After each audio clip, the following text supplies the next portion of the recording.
नमस्कार दर्शकों। लगातार खबरों में एक खबर जो अभी बहुत ज़्यादा चल रहा है, लोगों का ध्यान अपने ओर आकृष्ट करने में बहुत ज़्यादा सफलता हासिल की है। मैं इसलिए तंज भरे शब्दों में कह रहा हूँ कि इस तरह की घटना ये आखिरी घटना नहीं है और ये पहली घटना नहीं है। हमारे साथ जनसुराज पार्टी के अध्यक्ष जो है मनोज भारती सर, वो जुड़ रहे हैं।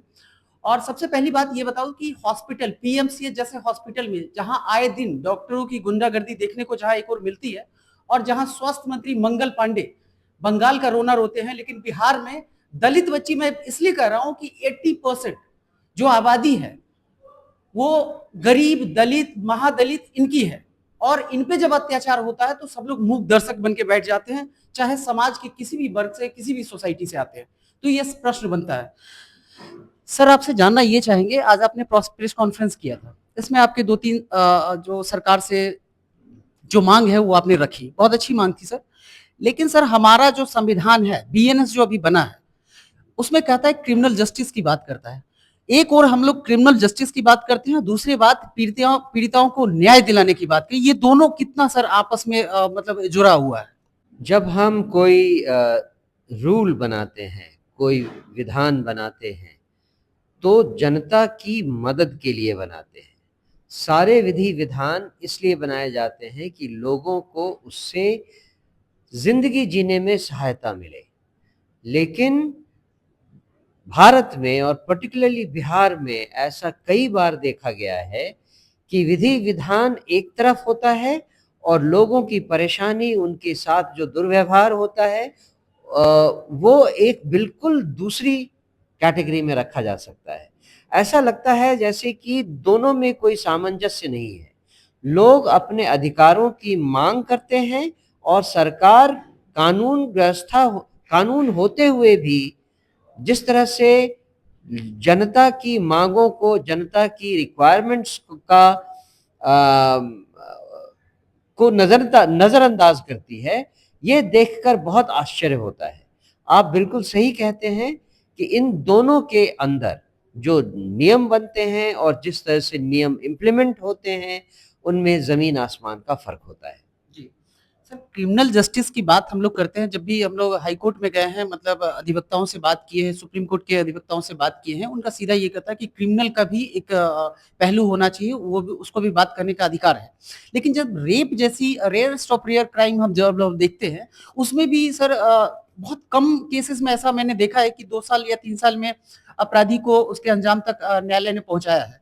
मैक्सिमम केसेस में हमने देखा है कि पीड़िताओं की माँ बूढ़ी हो गई बेचारी, उनके परिवार से एक दो लोग मर गए, वो बदतर हालत में चली गई, उसी के साथ बुरा हुआ, उसकी परिवार पूरी तरीके से बर्बाद हो गए। लोग रोना रोकते हैं कि भगवान की यही मर्जी थी, जो हमारे समाज में बोला जाता है, हर चीज भगवान पे थोपा जाता है। कब तक ऐसा चलेगा सर?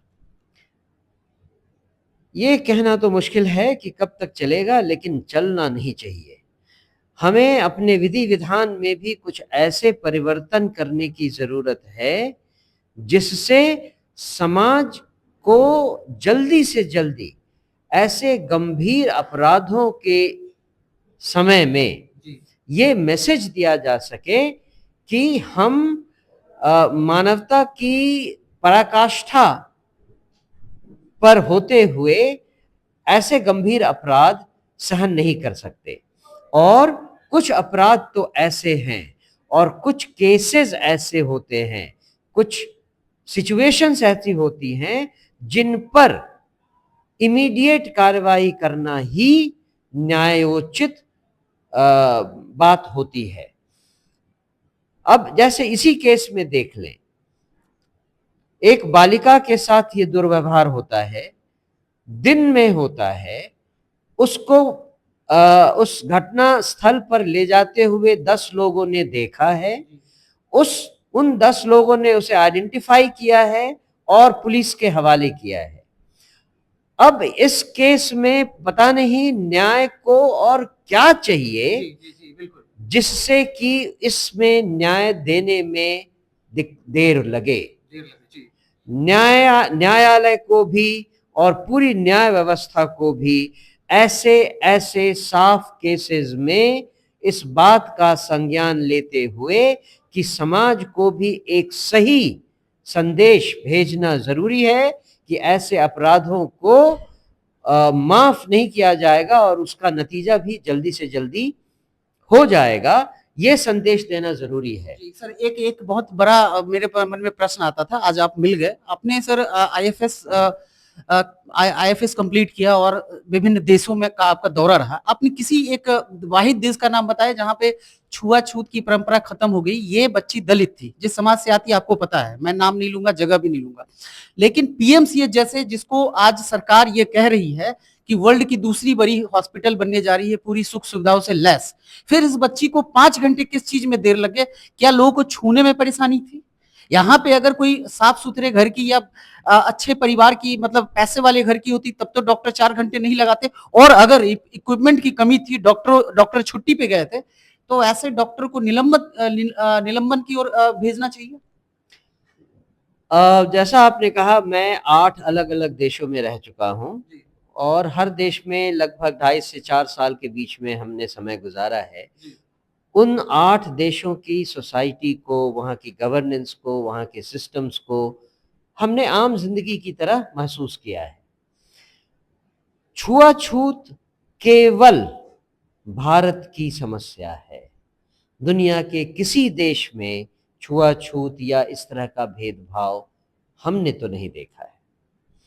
दूसरी बात, दुनिया के हर उस देश में जो अपने को विकासशील भी कहते हैं, विकसित देशों की तो बात छोड़ दीजिए, विकासशील देशों में भी ये परंपरा है कि कुछ पब्लिक इंस्टीट्यूशंस या गवर्नमेंट इंस्टीट्यूशंस अपनी ड्यूटीज का ध्यान बहुत सर्वोपरि तरीके से रखते हैं।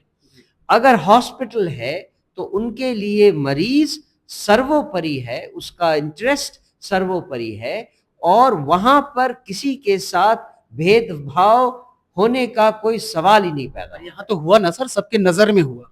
यहाँ पर जो भेदभाव हुआ वो तरह तरह से इंटरप्रेट किया जा सकता है। एक तो छुआछूत की तरह, एक general apathy towards different classes. अगर कोई दलित, गरीब और मजलूम है तो उसको सिस्टम एक नजर से देखती है और कोई पैसे वाला, रसूख वाला कोई फैमिली से आदमी आता है तो उसको सिस्टम एक दूसरी तरह से देखती है। ये किसी भी विकसित या विकासशील समाज की निशानी नहीं है। ये तो एक अविकसित समाज की निशानी है जो अभी भी अपनी जनता को इतना तड़पा तड़पा कर परेशान करता है। मंगल पांडे तो कोलकाता वाले मामले में, हालांकि कोलकाता में जो हुआ वो शर्मनाक है, उसकी घोर निंदा मैं भी करता हूं, लेकिन बार बार आपके स्टेट में इस तरह की चीजें हो रही है, लगातार हो रही है। मतलब ये पहली घटना नहीं है सर, लगातार ये हो रही है, ये दोहराई जा रही है और सिस्टम को अंगूठा दिखा रहा है अपराधी, या किसी भी वर्ग का हो, कहीं से भी आता है। वो क्रिमिनल पहले था, नहीं था, उसकी इतिहास थी, वो नया क्रिमिनल बना, उसने ऐसे अटेम्प्ट इसलिए किया कि सिस्टम फेल है, उसे पता है कि उसे 2 साल में न्यायालय से बेल मिल जाएगा और फिर आराम से वो घूमेगा, केस लड़ेगा। मंगल पांडे जी एक ट्वीट तक ठीक से नहीं कर पा रहे हैं कि मतलब यहाँ पे जो घटना है उनको तो इस्तीफा दे देना चाहिए सर, मतलब नैतिकता के आधार पे। नीतीश कुमार जी ने दिया था नैतिकता के आधार पे इस्तीफा, इसलिए जनता ने नीतीश कुमार जी को मतलब विकास पुरुष के रूप में लिया और लगातार उनका कार्यकाल भी आगे चलता आ रहा है। लेकिन अभी की स्थिति देख के सर आपको क्या लगता है कि नैतिकता बची है नेताओं में? मंगल पांडे जी को शायद ये पता भी नहीं होगा कि ऐसी घटना हुई है।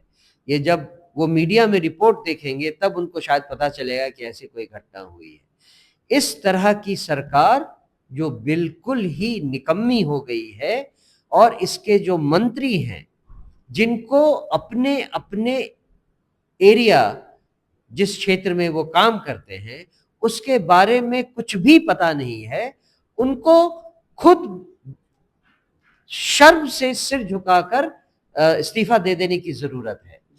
मुझे नहीं लगता है कि मंगल पांडे के पास कोई भी नैतिक ग्राउंड है जिस पर वो बंगाल या किसी और राज्य में किसी भी ऐसी घटना पर एक कमेंट भी कर सके।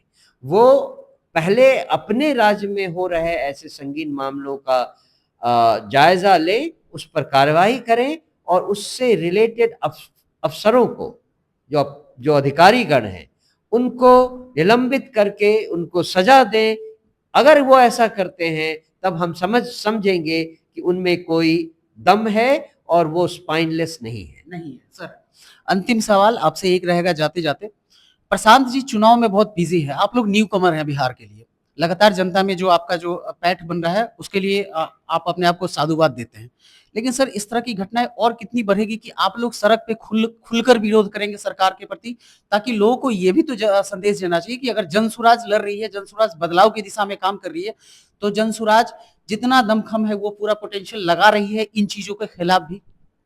नहीं, ये भी होगा, लेकिन जैसा आपने कहा कि हम एक नई पार्टी हैं, इम्पोर्टेंट ये देखना है कि हम एक नई पार्टी तो हैं, लेकिन हमारी सोच भी बिल्कुल अलग और नई है। और हमारा पूरा अभियान जो है, जो चुनाव की तरफ जा रहा है, इस पूरे अभियान में जो सबसे बड़ी बात है, वो जनता को ये समझाना है कि बिहार में कैसा बदलाव हम लाना चाह रहे हैं। जो बदलाव, जिस बदलाव की बात हम करते हैं, वो क्या है, वो कैसे लाएंगे, उसके लिए क्या जरूरी है, जनता को क्या समझना है, उनको किस तरह से धोखा दिया गया है पिछले 35-40 सालों में, जिसको वो अभी तक समझ नहीं पा रहे हैं।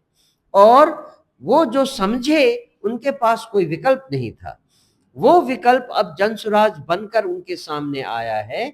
इन बातों को समझाने के क्रम में हमें जो कुछ भी करना होगा, हम वो सब करेंगे। और जैसा कि आज हमने प्रेस कॉन्फ्रेंस में भी कहा, अगर जरूरत पड़ी तो जनता को जगाने के लिए, जनता तक अपना संदेश पहुंचाने के लिए हम सड़कों पर भी उतरना हुआ तो वो भी करेंगे।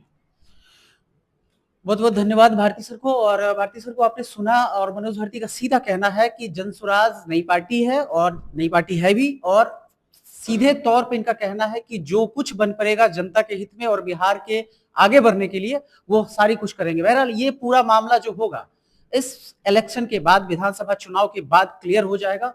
जनसुराज को कितना जनता सपोर्ट करेगी, कितने इनको मैंडेट से नवाजेगी, ये सारी चीज पे नजर हमारी बनी रहेगी। फिलहाल इस खबर के माध्यम से आप अपने विचार हमारे साथ साझा कीजिएगा, बने रहें।